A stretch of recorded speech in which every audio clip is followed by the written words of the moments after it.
What's up, guys? Thanks as always for supporting the show. It would mean a lot to me if you would take a second to scroll down and hit that subscribe button so you don't miss any more of our videos. Also, make sure you follow us all over social media so you don't miss any of our content or show announcements. So we're starting up with what I thought was an interesting kind of example of Isaiah Hartenstein's basketball IQ reflecting on the defensive end of the floor. So as we know, Isaiah Hartenstein likes to do a lot of 5-out big man connective stuff. Like screening, hitting guys, back cutting, just like acting as an offensive fulcrum above the break. This is what Dereck Lively's doing here, right? So I'm going to play this clip through. Dereck Lively's got this little Spurs cut that he's running here with Klay Thompson, and he's going to hit Shai Gilgeous-Alexander. I call it a Spurs cut because Tim Duncan used to do this all the time with Tony Parker and Manu Ginobili, where he would just kind of catch at the high post and they'd cut off of him, and he'd just kind of pivot into their space and hit him. So he kind of pivots into Shai and he hits him, right? Good job. Klay's going to be open. But Isaiah Hartenstein does this too. He does this exact same thing on the offensive end all the time. So he knows that it's coming and he's able to drop back into that lane and get the deflection. An example of how offensive basketball IQ can connect to defensive impact. Let's fast forward to our next clip. So Oklahoma City comes out with blitzing and tagging, right? So we get this ball screen with Lively, blitz of Luka, right? As the blitz of Luka happens, how does this all come together? Jalen Williams is going to come in here and tag on Dereck Lively, which is going to leave Klay Thompson open. Luka makes the beautiful rifle pass right into the pocket, gets a wide open look for Klay, just misses it. For the most part, they paid off those shots throughout the game. Worth mentioning too, Kyrie, this clip gets cut off, but Kyrie hits this three on the offensive rebound putback. What's the other downside of blitzing? Watch, I'm going to rewind a little bit. So on this blitz, where's Lively? He's outside of Hartenstein. But as soon as the blitz happens, he's inside of Hartenstein. So now he has the offensive rebounding advantage. So even when Klay misses the shot, look at Hartenstein. He sprints down, but Lively has inside position, and he's able to tap it out. It's another part of the issues with offensive rebounding that Oklahoma City can deal with from time to time, even though they won that battle in this game, is when you're aggressive, you're in rotation. When you're in rotation, it's harder to get matched up on the glass. Another blitz of Luka here. Same ball screen, blitz.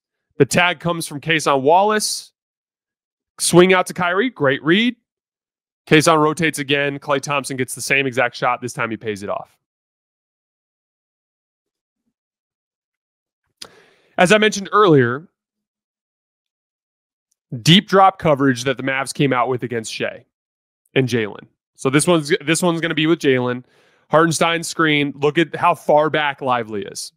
Lively's pretty far back. He's kind of sitting. One of the things I like, though, instead of Isaiah Hartenstein rolling hard into the lane and putting himself in a position where he's just in more traffic and his vertical spacing is invaluable, he stops around the elbow because he knows he can be a threat there. He makes one of his little patented floaters.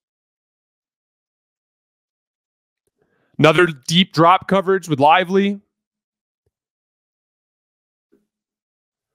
Klay chases over the top. Jalen's Dereck Lively is really far back. Comfortable shot. Jalen misses this one, but that's a really comfortable shot for him in that mid-range. Really, really good individual defense by Cason Wallace on Luka Doncic here. Watch as Luka goes for the step back. Cason closes the ground and blocks the shot. Then as Luka drives, goes into that spinning move and misses it. One of the big details there I want you to pay attention to, because I'm going to show you guys a clip here in a minute where Luka hits a bucket over Cason Wallace. One of the most important parts of Luka's offensive game is dislodging the defender from his base with a good hard bump. Notice on this play, I'm going to play it again full speed. Notice Luka never really initiates contact enough to bump Cason Wallace off.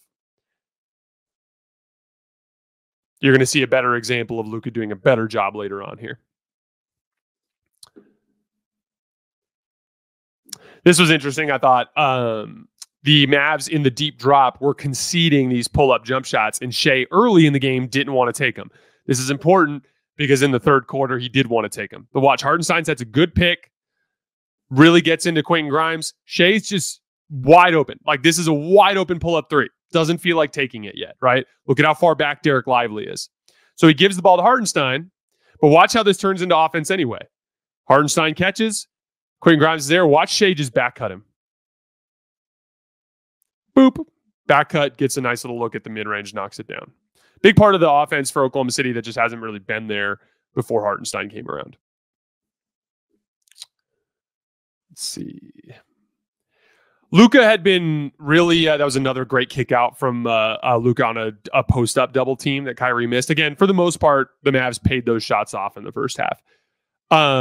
This, I thought, was an issue that was taking place a lot in the early part of the game where Luka was just kind of ignoring Lu Dort. So Luka's on Lu Dort, but he's just conceding the shot. Look, sitting in the paint, just not worried about it. Little token contest at the end. But again, like I said, that's the key. They did that to Oklahoma City in the playoffs last year, and those guys were missing. They're going to have to hit shots in order to win in this matchup when they get to April, May. Same exact thing. Look at Luka conceding the three to Dort on a help, and he hits it. Those are going to be very, very important shots for the Thunder. That is game plan. That's not on Luka. That's on the game plan. That was to cap off a 13-0 run for Oklahoma City at that point in the game. Another really good read for Luka on the blitz here. Let's fast forward a little bit. Luka catches, Gafford, Kyrie double drag. So we have two on the ball, right? Gafford rolls. Lu Dort wants to stay home for Kyrie, so Shai's going to end up tagging the roller. Notice Gafford, too. He kind of sees Shai there, so instead of like keeping his body running like he's going to shoot a layup, he turns his back so that he can handle the low man as a post player. Catches, and then turns over his left shoulder for the finish. Nice find from Luka. See. This is that possession where Luka did a much better job dislodging Kason Wallace. So I'm just going to let this one play. Watch Luka bump Kason with the spin right there. See that? Do you see how? Watch Kason like bump off of him right there. See? That's how he gets the clean separation. Look at how like straight up and down he is on the fadeaway because he bumped Kason Wallace off of his base. This is what bad transition floor balance looks like. I've talked about this concept quite a bit. We have a ball screen at the top of the key. The ball handler is trying to get downhill. The roll man is rolling downhill. We've got corner occupied, dunker spot occupied. So when the shot goes up, there's only one man back because there's four guys below the free throw line. So this allows Dallas to get out in transition and basically craft a quick one-on-one, and Najee Marshall gets into Jalen Williams' body and finishes.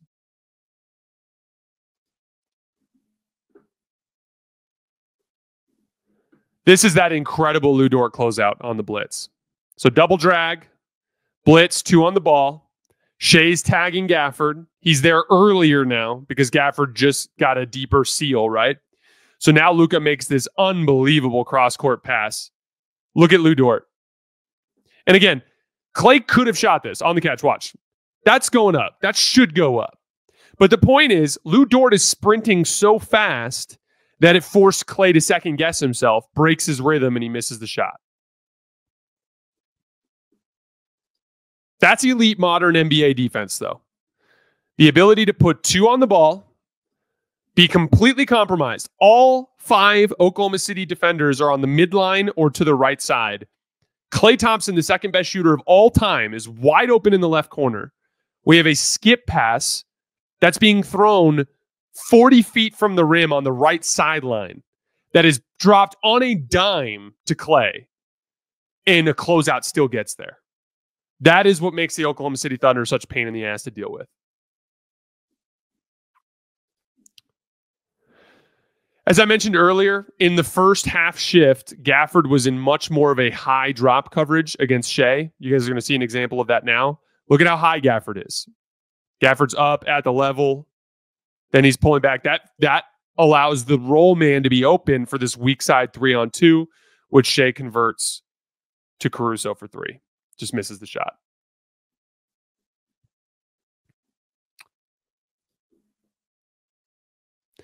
I'm going to show you guys a couple examples of this because this is part of how Dallas sets up their spacing, which I think is really smart.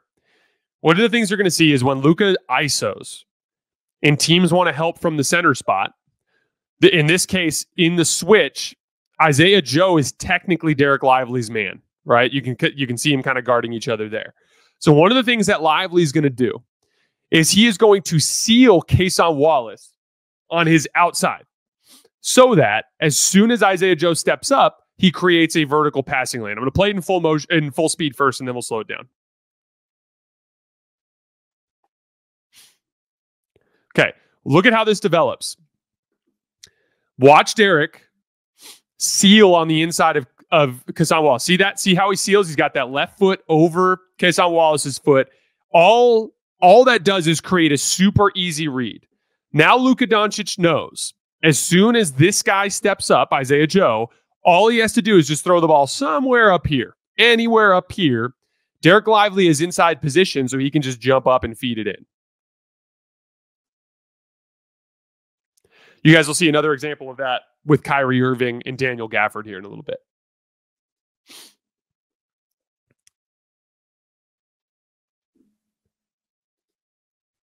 Another really good example of Dallas attacking the double teams well. So Luka's setting an off-ball screen, gets the ball, gets a better matchup with Isaiah Joe. Here comes a double team, boom, okay. Right read, Spencer Dinwiddie. Extra pass, Klay Thompson. Once again, second best shooter all time. Good look. You just missed it. But Dallas did a pretty good job of navigating the blitzes and doubles in the first half. This time is Spencer. Same sort of thing. Ball screen, blitz. We have they step over to tag the roller. Now we have this weak side 2-on-1 with Klay Thompson and Spencer Dinwiddie. Extra pass. Spencer gets a look. Missed that one. Again, for the most part, I want to say they were at like 1.5 points per unguarded jump shot in the first half. They did a good job. And overall on jump shots in the first half, they shot really well.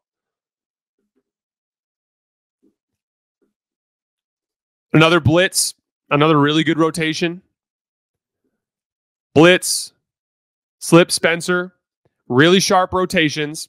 So now there's no open corner three, but it's a closeout. This is where having a guy like Najee Marshall, who has real off the dribble pop, is an advantage. Watch him. Jabs, gets middle, hooks Isaiah Joe a little bit, hits a floater in the lane. That's playoff basketball. Playoff basketball is you need guys that can take small advantages and turn them into baskets, because elite defenses aren't going to give major advantages. They're going to give small advantages most of the time.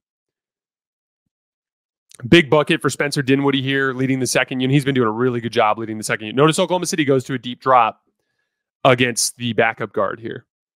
Spencer gets in the lane, gets a and one floater. He's done a really nice job with them. He hit a big three on the left wing out of a double team earlier too. Oklahoma City ran this play twice in the second quarter. Just a little wide pin down action for Jalen. He hit a little elbow jumper the first time. Second time he draws a foul. Just nothing but a wide pin down.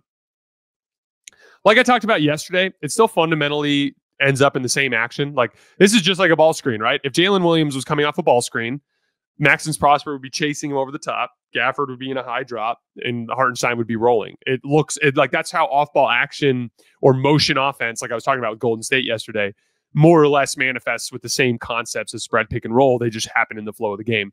What I like about this is look where Jalen Williams catches the ball. When he catches the ball, he already has his advantage. Prosper's trailing the play.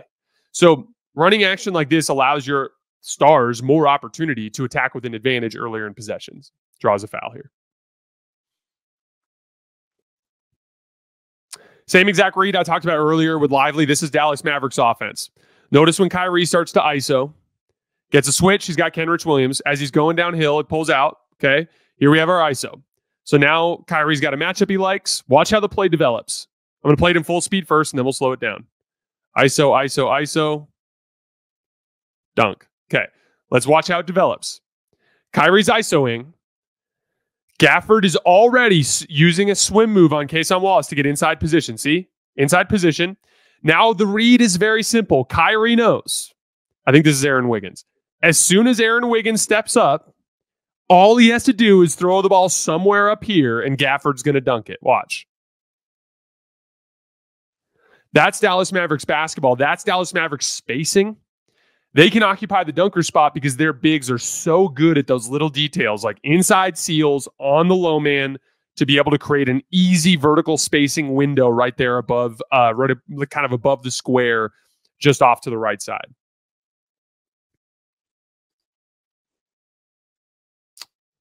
Let's see. This was just an example of strong side corner help from Spencer Dinwiddie, which is big no-no. Jalen Williams isos, goes to the basket.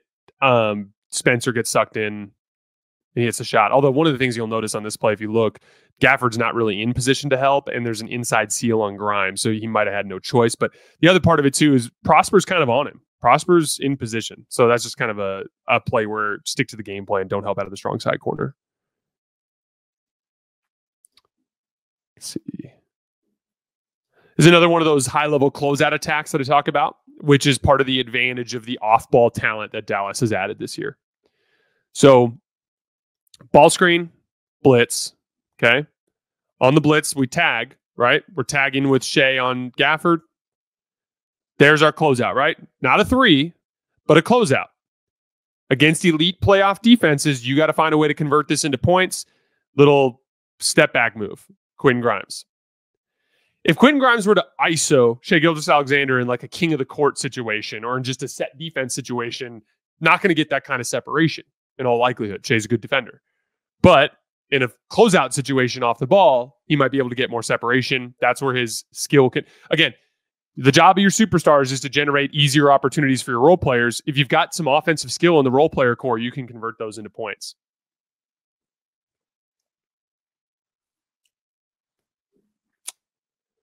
Gafford started conceding threes to Kenrich Williams at this point in the game, and he hit 2 of them. No need to get any further into that. Just, again, that's just what I was talking about earlier with the Thunder. Teams are going to concede shots to their mediocre shooters, and they got to hit shots, and they were hitting them in this game. Let's see, what's this one?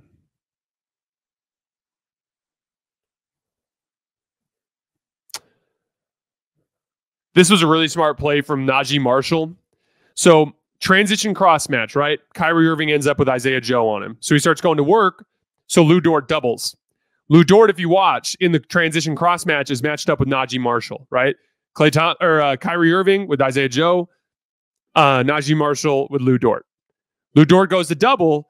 Watch Najee Marshall notice it and go, oh shit, my man's doubling. I'm going to make myself available. Makes himself available right here in the short range.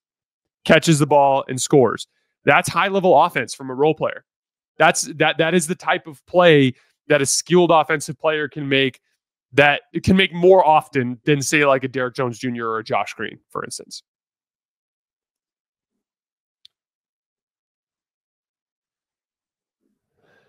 An example of why high hands are so important in a double team. Watching this double team, how Lu Dort gets up with his hands. That forces Kyrie to throw a higher pass, and it forces a turnover. That's generated off of high hands. Then we're going to get into transition, and Isaiah Joe is going to hit a 3. That's the kind of stuff that Oklahoma City is so good at.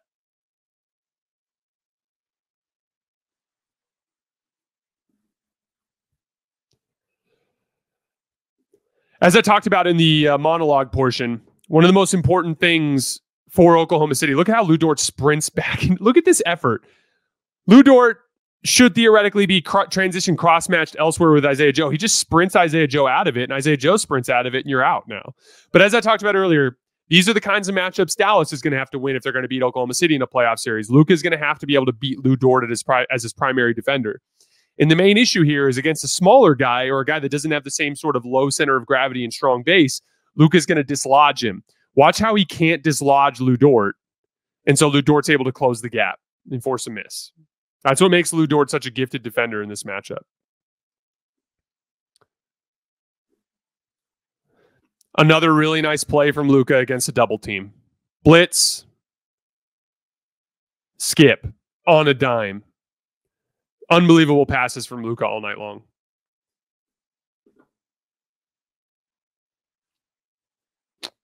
Let's see. This was an interesting action. I talked to. Do you guys remember the Rudy Gobert with Draymond play where Draymond got the dunk on the inverted ball screen with Steph? One of the things that happens a lot is like when a guy is guarding a superstar guard and wants to deny him the catch, he's not going to help on any screening action.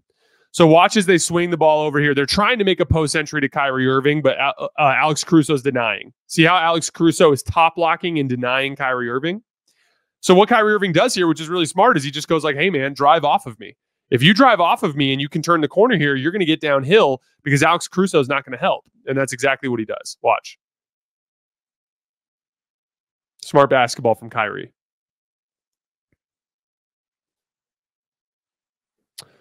All right, into the third quarter. Notice Gafford's in the game. And like we talked about with the high drop early, we're going into a deep drop here. Look at how far back Gafford is. Look at Quentin Grimes kind of die on the screen. Shai Gilgeous-Alexander just settles into an easy, breezy mid-range pull-up. Same exact thing on the next possession.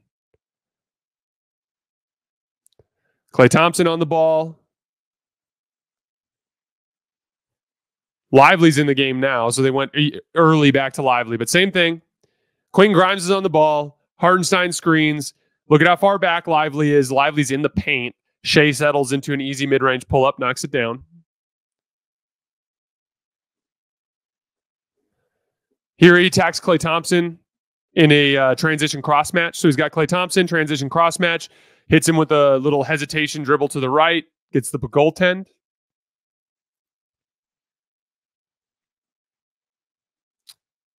Another nice play out of the double for Dallas. They just missed this shot. Little wide double screen action for Luka as he comes off. Blitz. Lively on the roll. Lively makes the right kick out to Quentin Grimes. Wide open three. Just happens to miss that one. I thought Dallas managed the doubles really well all night. And again, that's an encouraging part if you're a Dallas fan. Most of their turnover issues were in the backcourt after defensive rebounds or before the defensive rebound.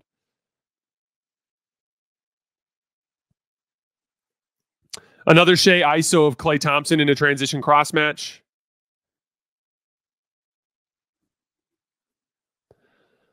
Spins over his left shoulder. Watch how many Mavs coalesce around him. Boom. Lively's 2 feet in the paint. Quentin Grimes double team. So Lu Dort catches, and he beats Lively on a closeout. May or may not have traveled there, but he ends up hitting a little fadeaway in the lane. Watch the weak side rotations from Lu Dort and Cason Wallace here. Luka comes off. Here's our blitz. Okay. On the blitz, Luka's going to throw the skip. Watch Dort first. And then, so Dort's playing the 2-on-1, right? Cason Wallace is playing Lively. On the skip, again, notice Cason Wallace inside position on Lively so that if Luka tries to throw the lob, he can at least force him to make a hook shot or something over the top. Dort's playing our 2-on-1. Luka throws a beautiful skip pass into the pocket. Look at the closeout from Dort and look at Cason Wallace. Boom. Now the advantage is gone. Just like that, the advantage is gone. Isaiah Hartenstein drops into help. Another great closeout from Shai. Gets a great contest on the Klay Thompson shot and forces a bad miss. Dallas ends up getting an offensive rebound on that possession, but just really, really nice defensive rotations from the Thunder. And then these are the 2 threes that put the game basically out of reach. Shai misses, but watch on the weak side. Watch Cason Wallace and Luka. Cason just goes right behind him and gets the offensive rebound because Luka's not paying attention. Shai hits the corner 3 on the chaos. And then this is that impromptu switch on the ghost screen. So again, attacking Luka. Dribbles out. Lively's on the ball. So we're going to swing it over. Here comes Cason Wallace to get Luka into the action. And again, Cason just slips out of it. There's no screen. He didn't actually set a screen. He just slipped out of it. Luka ran up on Shai. Lively didn't feel a screen, so Lively's not thinking I have to switch. So there's some poor communication there. He's late on the rotation. Knocks down the 3. That pretty much did it. So yeah, really interesting. Really quickly before I show this last play. Again, like you guys can see the dynamic there. Dallas managed the double teams really well all night. And you can see how Dallas is running those like deep drop coverages and conceding those catch and shoot threes to mediocre shooters. And so it's all going to come down to like capitalizing on those game plan issues. And then again, for Dallas, got to avoid those mistakes they were making in the backcourt by giving up offensive rebounds and turning the ball over right after defensive rebounds. Here's that off-ball action that I wanted to show you guys real quick at the end of the Bucks game. So again, we have ball pressure on Dame out 45 feet, 50 feet from the basket. Dame beats him off the dribble. Here's the off-ball action. Giannis is running a pin down for Chris Middleton at the elbow. KCP is completely keyed in on Middleton. Wendell Carter Jr. is completely keyed in on Giannis. So the two of them are now completely removed from the play. Portis is relocating out to the corner. Goga should take this help, but instead he runs through with Bobby Portis and Dame gets a dunk. So again, 3 players make mistakes because of off-ball action and off-ball player movement. Pretty simple stuff.